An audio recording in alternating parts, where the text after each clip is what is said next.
Now to a special report from the ABC 15 investigators. He needed water and shade, not handcuffs and drugs.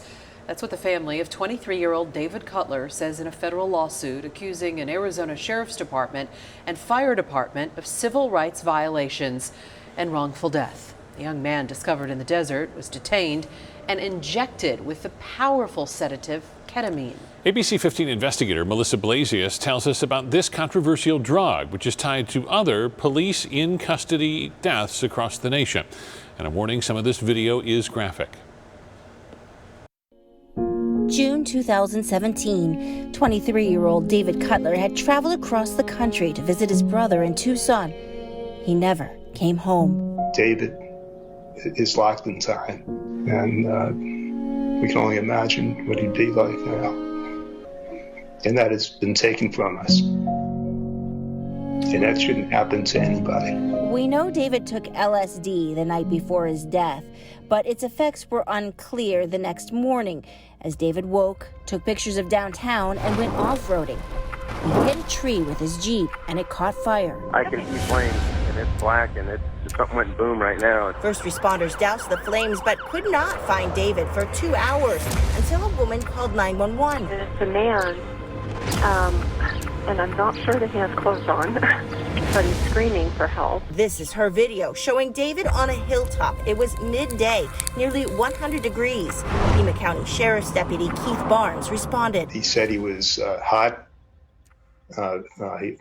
He's red as a firebox. There's no body camera footage, but another deputy took this cell phone video after David's hands and feet were already restrained. Origami. Deputy Barnes called for rural Metro to send paramedics, saying maybe they can give the guy something. He's still delusional and combative with us, but we do need some assistance up here. And he mislabeled him combative continually. David's dad believes he was dehydrated, exhausted, and may have sustained a head injury from that Jeep crash. So David's laying naked on the hot desert floor in handcuffs, screaming. And according to the lawsuit, nobody did as much as offer him a bottle of water. Instead, a paramedic injected him with ketamine to sedate him. Ketamine is a fast-acting sedative and painkiller. Currently, the state health department allows paramedics to use ketamine on patients exhibiting agitated, violent, or uncooperative behavior or are a danger to self or others,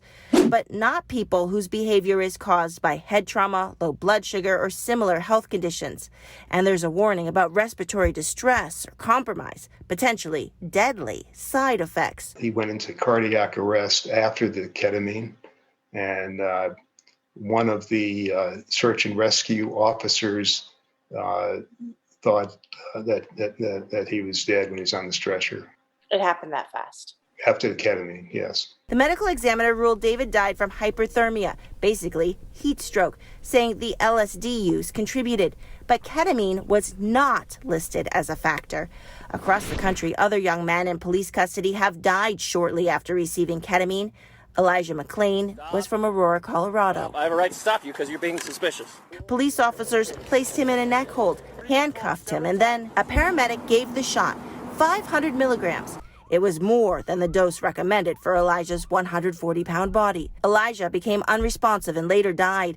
The coroner listed his cause of death as undetermined, but could not rule out ketamine. Arresting someone and using ketamine should not be something that is seen as gentle or easy. It is a violent and dangerous drug, and it is killing people. This year, Colorado enacted a law to ensure ketamine and other chemical restraints were only allowed in emergency situations when medics can monitor the vital signs and weigh the individual to ensure accurate dosage. The bill also prohibits police officers from using or influencing the use of a chemical restraint with civil and criminal consequences. There are other ways to subdue someone if, in fact, they need subduing. Quite frankly, a lot of these cases, there was no resisting of arrest. There was no need to subdue. So when you take it out and then you have your ketamine injection. Back in Arizona, we've given it tens of thousands of times, right, for us, without having anybody have a cardiac arrest or go into respiratory arrest. Phoenix Fire Captain Rob McDade, who's also a paramedic,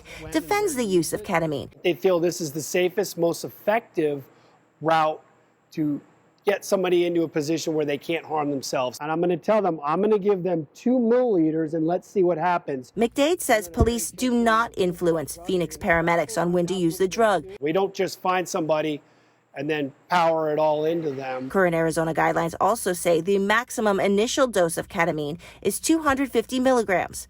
Back in 2017, David Cutler received a total of 300 milligrams, according to Rural Metro's paramedic, who also said in court filings he followed the protocol for excited delirium. In the lawsuit, David's dad claims the deputy failed to provide common sense first aid, like water, to someone in his custody, and claims the paramedic was negligent in administering ketamine without due consideration of David's medical condition.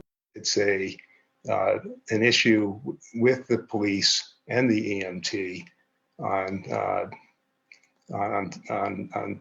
disregard for the people they're supposed to help. Robert Cutler supports Colorado's law restricting ketamine and thinks Arizona should look at something similar. He believes that could save other families from his heartache. In Tucson, I'm investigator Melissa Blasius, ABC 15, Arizona. Late last month, a federal judge tossed out the case against Pima County and the sheriff's deputies, saying his actions were protected by qualified immunity. The sheriff's department also telling us in a statement, quote, "We do not have a chemical restraint policy as we do not administer chemical restraint medication. We also do not direct or advise medical personnel in the use of medication." The lawsuit continues against the paramedic. There's a hearing next month. A Rural Metro spokesperson says they could not comment due to this pending case. That department continues to supply ketamine in its paramedic kits.